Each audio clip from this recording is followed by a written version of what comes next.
Hi పిల్లలు, Jesus little Kingdom ఛానల్కి స్వాగతం.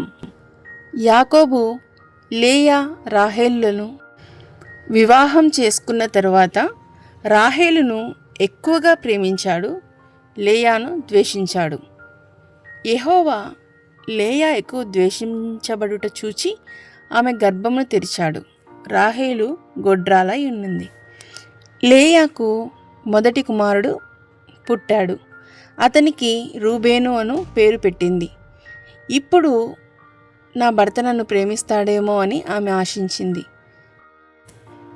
తర్వాత లేయాకు రెండవ కుమారుడు పుట్టాడు. యెహోవా తన ప్రార్థన విన్నాడని భావించి అతనికి షిమ్యోను అని పేరు పెట్టింది. మూడవ కుమారుడు పుట్టినప్పుడు ఇప్పుడైనా నా భర్త నాతో ఎక్కువగా ఉంటాడు అని ఆశిస్తూ అతనికి లేవి అని పేరు పెట్టింది.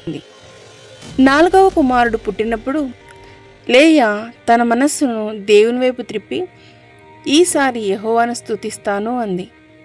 అందుకే అతనికి యూదా అని పేరు పెట్టింది. రాహేలు ఇంకా పిల్లలు లేక చాలా బాధపడింది. ఒకరోజు యాకోబుతో, నాకు పిల్లలను ఇవ్వు, లేకపోతే నేను చనిపోతాను అంది. యాకోబుకి చాలా కోపం వచ్చింది. దేవుని స్థానంలో ఉన్నానా నేను? దేవుడు ఇవ్వకుంటే నేనేం చేయగలను అని జవాబిచ్చాడు. అప్పుడు రాహేలు తన దాసి అయిన బిల్హాను తన భర్త అయిన యాకోబుకు భార్యగా ఇచ్చింది. బిల్హాకు ఒక కుమారుడు పుట్టాడు. రాహేలు అతనికి దాను అను పేరు పెట్టింది. బిల్హాకు మరో కుమారుడు పుట్టాడు. రాహేలు నా అక్కతో పోరాడి గెలిచాను అని చెప్పి అతనికి నఫ్తాలి అని పేరు పెట్టింది. లేయాకు ఇక పిల్లలు పుట్టకపోవటంతో తన దాసి అయిన జిల్ఫాను యాకోబుకు ఇచ్చింది. జిల్ఫాకు ఒక కుమారుడు పుట్టాడు. లేయా అతనికి గాదు అని పేరు పెట్టింది. అదే జిల్ఫాకు మరో కుమారుడు పుట్టాడు. లేయా ఎంతో ఆనందించి, స్త్రీలు నన్ను ధన్యురాలు అందురు అని చెప్పి అతనికి ఆషేరు అను పేరు పెట్టింది.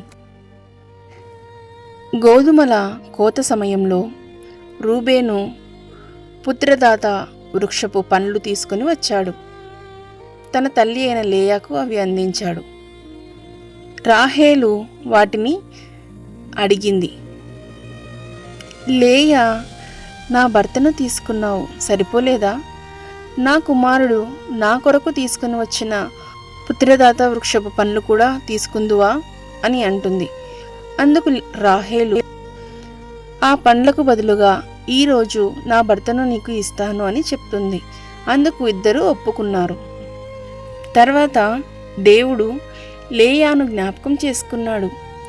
ఆమెకు 5వ కుమారుడు పుట్టాడు. అతనికి ఇస్సాకారు అని పేరు పెట్టింది. తర్వాత మరో కుమారుడు పుట్టాడు. లేయా అతనికి జబూలూను అని పేరు పెట్టింది. ఆ తర్వాత లేయాకు ఒక కుమార్తె పుట్టింది. ఆమెకు దీనా అని పేరు పెట్టారు. చివరకు దేవుడు రాహేలును జ్ఞాపకం చేసుకున్నాడు. ఆమెకు ఒక కుమారుడు పుట్టాడు. రాహేలు అతనికి యోసేపు అని పేరు పెట్టి, యెహోవా నాకు ఇంకొక కుమారుని కూడా దయచేయునుగాక అని ప్రార్థించి స్తుతించింది. దేవుడు తన వాగ్దానాలను ఎప్పుడూ మర్చిపోడు. ఆయన లేయా కన్నీళ్లను చూశాడు, తనని ఆశీర్వదించాడు.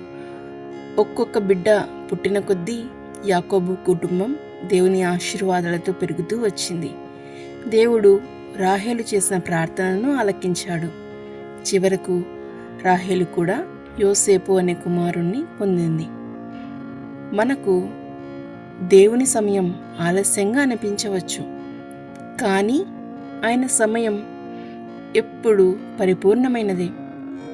ఆయన చేసే ప్రతి పని సరైన సమయంలోనే మన మేలు కోసమే జరుగుతుంది.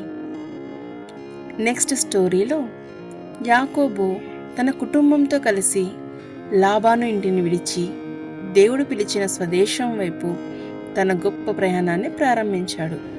ఆ అద్భుతమైన కథతో మళ్ళీ కలుద్దాం. అంతవరకు ఇది వింటున్న నిన్ను దేవుడు దీవించునుగాక. ఆమేన్.